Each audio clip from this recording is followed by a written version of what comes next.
But it wasn't until the encampment that I actually felt like that was my fight as well.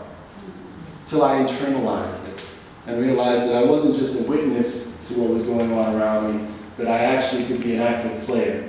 And not just could be, but needed to be.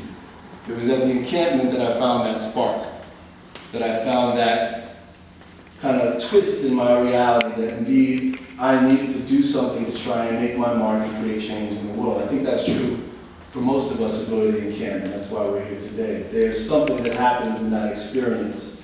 And I had grown up really not recognizing my own ability to oppress other people. And if you're the oppressed, then you don't really think about the way you treat women, per se, or talk about women. You don't really think, if you're heterosexual all the time, about the way you treat gays and lesbians, bisexuals. You don't think about your ability to oppress other people.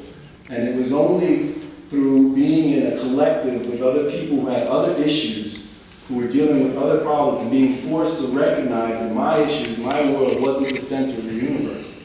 That there were other issues that were just as important, and that I needed to recognize the intersectionality of these various forms of oppression if I was ever going to really try and create change at all, because they're all connected, So it really helped me to develop a different level of critical thinking.